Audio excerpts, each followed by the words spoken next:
சென்னை மாநகரில் பெண்களின் பாதுகாப்பை உறுதி செய்யவும் பெண்களுக்கு வேலைவாய்ப்பை ஏற்படுத்தும் வகையில் இளஞ்சிவப்பு என்று ஆட்டோ என்று அழைக்கப்படும் பிங்க் ஆட்டோ திட்டம் செயல்படுத்தப்படும் என்று தமிழ்நாடு சட்டப்பேரவையில் சமூக நலத்துறை அமைச்சர் கீதா ஜீவன் அறிவித்தார். இதனைத் தொடர்ந்து இன்றைய தினம் உலக மகளிர் தினத்தை முன்னிட்டு தமிழ்நாடு முதலமைச்சர் மு.க. ஸ்டாலின் சென்னையிலிருந்து இந்த பிங்க் ஆட்டோ திட்டத்தை செயல்படுத்த உள்ளார். தற்போது இந்த பிங்க் ஆட்டோக்கள் நிற்கும் இடத்தில்தான் நாம் இருக்கிறோம். இந்த பிங்க் ஆட்டோக்களை பொறுத்தவரையில் முழுவதும் இளஞ்சிவப்பு நிறம் கொண்ட, அதாவது பிங்க் நிறம் கொண்ட நிறத்தில் இந்த பிங்க் ஆட்டோக்களை வடிவமைக்கப்பட்டுள்ளது. இந்த காட்சிகளை நமது ஒளிப்பதிவாளர் காட்சிப்படுத்திக் கொண்டிருக்கிறார். இந்த பிங்க் ஆட்டோக்கடையில் பல்வேறு அடிப்படை வசதிகளும் நவீன வசதிகளும் உள்ளது.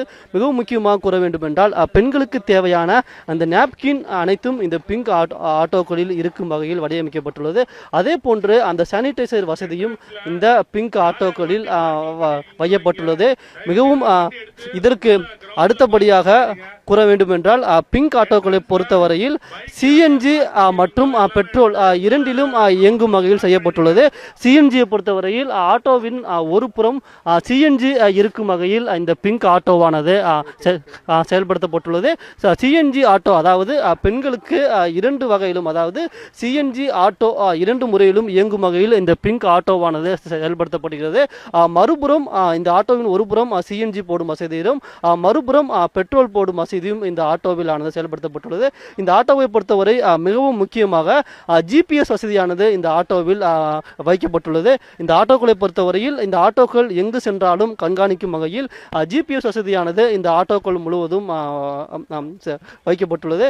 இந்த ஆட்டோக்களை பொறுத்தவரையில் சென்னை முழுவதும் உள்ள அந்த பெண்களின் அந்த வேலை வாய்ப்பினை உறுதி செய்யும் வகையிலும் பாதுகாப்பினை உறுதி செய்யும் வகையிலும் தமிழ்நாடு முதலமைச்சர் மு.க. ஸ்டாலின் இந்த பிங்க் ஆட்டோ திட்டத்தை செயல்படுத்த உள்ளார். இந்த திட்டத்தை செயல்படுத்தியவுடன் இன்றைய தினமே இந்த ஆட்டோக்கள் அனைத்தும் சென்னை நகரில் முழுவதும் வலம் வரும் என்று சமூக நலத்துறை சார்பில் தெரிவிக்கப்பட்டுள்ளது. சன் செய்திகளுக்காக ஒளிப்பதிவாளர் சங்கருடன் செய்தியாளர் கண்ணன்.